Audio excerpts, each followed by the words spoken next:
Steve, I've got a topic I'm combining here. Rich Eisen is returning to ESPN in somewhat of a surprising move. I guess they made an offer trying to get Colin Cowherd to come back.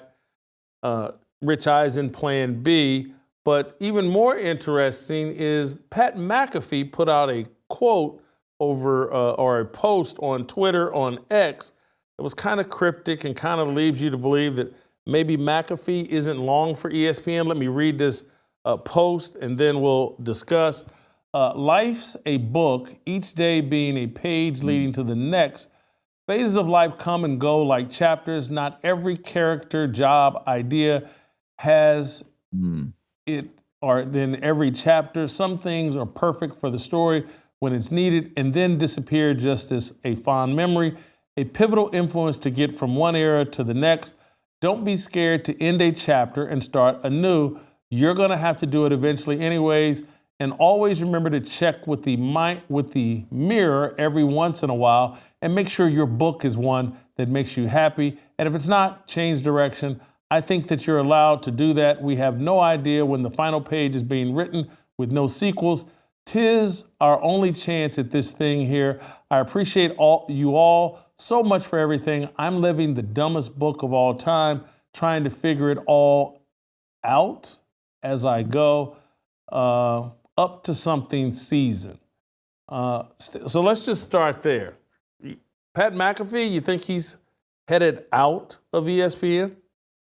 That I don't know, but I've never thought that was a perfect fit, McAfee and ESPN. I really don't. And I don't think he's ever fully assimilated to that whole culture. He's not politically correct. He seems to lean culturally, if not politically, a different direction than a lot of the colleagues over there at the worldwide leader. And wherever he goes, he will find a very soft, lucrative spot to land. He's going to be good, but I get the sense, judged on what you just read, number one, he has great options.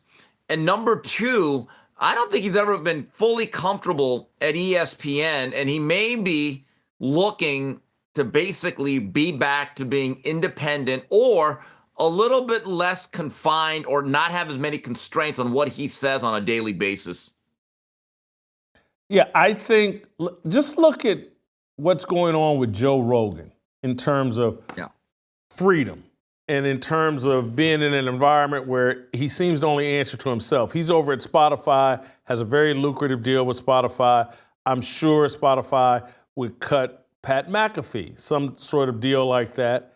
And Pat McAfee can hire a management team, build out something bigger and better if he wants to, independent without having to go through the headaches at ESPN. I'm sure he would probably miss, or maybe he gets to go independent and still appear on the College Game Day show. He may have ESPN over a barrel because if they lose him on that College Game Day show, I think it would really hurt. And so maybe he gets to go independent with a Spotify or someplace else or Netflix or Amazon. Who knows? Some sort of mega deal where he can remove himself from all the Stephen A. Smith and racial blowback that I think goes on more behind the scenes than what we see in public. I think that post, that tweet, and ESPN rehiring Rich Eisen, attempting to hire Colin Cowherd.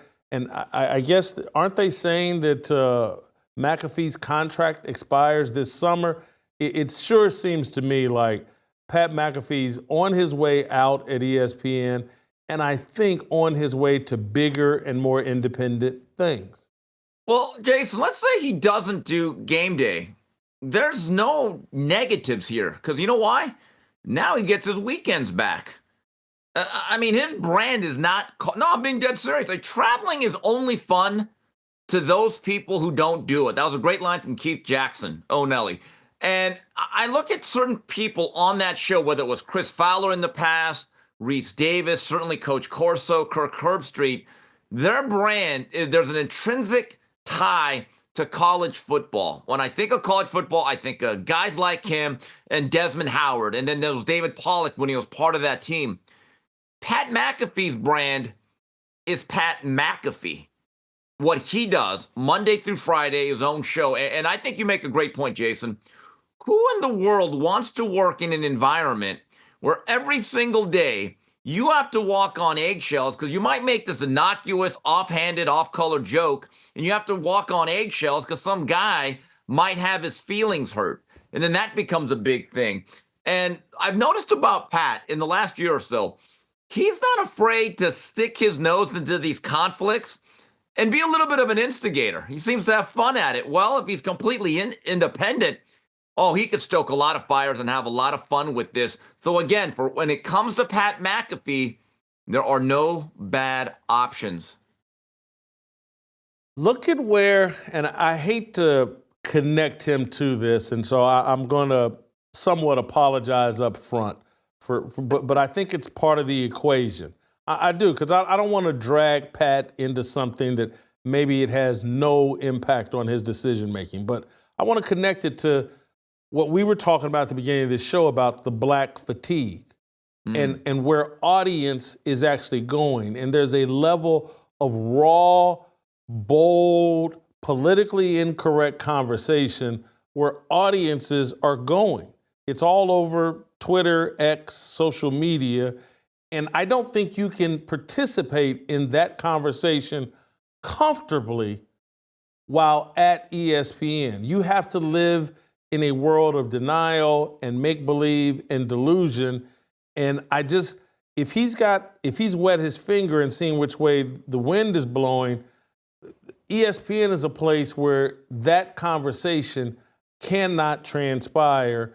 And you can't, and I'm not saying he wants to jump in that with both feet, but he probably does, and his guys probably do want to just say what they believe a bit more than what you're allowed to do at ESPN without running into a Stephen A. Smith or a Shannon Sharp, and I know Shannon Sharp's not there anymore, but a Ryan Clark or whatever, calling you racist, and you're not really able to defend yourself the way you would like to.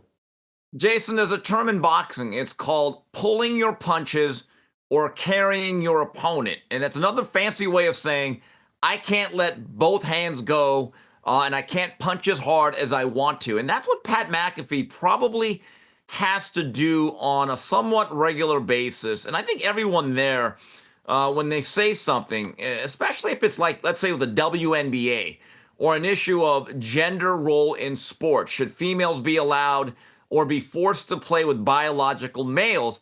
No matter what they say, in the back of their minds, they have to be thinking, God, I hope I don't piss off Elle Duncan. I mean, just think about that. So everything you say basically in a certain way is censored or it's edited. And you're Pat McAfee, and literally, I don't know if his audience would diminish that much in terms of his YouTube audience and his base subscribers. I think there's actually people that are upset that he went to ESPN that might come back. Now, I'm not naive enough to think leaving ESPN in that time slot would help his Q rating. But again, Pat McAfee, unlike most ESPN personalities, and there's been a history of this, guys would leave the network and have to come slinking back. This is a new age of the YouTube and the independent content creator. Pat McAfee is going to be Pat McAfee with or without that four-letter network. Let me throw this out, and this literally just popped into my head. If you were Fox Sports, how much would you offer Pat McAfee? I'm not so sure he fits in any better at Fox Sports than he does with ESPN. My view is Pat McAfee's better off being his own network. No. I agree with you. I agree with you. But what if Fox Sports, they offered Tom Brady $37.5 million a year? What if they offered McAfee $40 million? He would actually save FS1. He would actually be an impact difference maker at FS1, and they could $40 million a year. And we'll leave you alone, Pat. Do what you want to do. If that came with no restrictions, the shackles are off, short of dropping certain words, you know which ones they are. That'd be the only restriction we have. and we will never meddle in your content, who you have on the show. We're going to be incredibly, I would say, free in terms of what you're allowed to do. It would be worth a discussion, but then the problem, well, I'll be honest with you. If you said right now, if you're Fox, Steve, you could have Pat McAfee and you could replace Speak, I would do it in a nanosecond. Yeah, I think they would probably put him on the well, I don't know if him and his guys would want to get up that early to do a show before Colin Cowherd. But maybe, or maybe it's the show after Colin Cowherd, or maybe Colin Cowherd. I don't know. But if I were FS1, I would throw, and if I were Colin Cowherd, I'd be pushing FS1. Look, they got the Big Noon Kickoff. You add him because that Big Noon Kickoff show does pretty well. You add Pat McAfee to that, and he fixes your FS1 problem, or certainly makes you a viable option. I would put, I'd move that first things first thing to in the morning and put McAfee on after Cowherd, or move Cowherd back. It just popped in my head that if I were FS1, I would be willing to super duper overpay for Pat McAfee, and I'd let him do whatever the hell he wanted to do. Help us grow the Fearless Army. Pound that like button, subscribe to the channel, and share this video with all your fearless friends.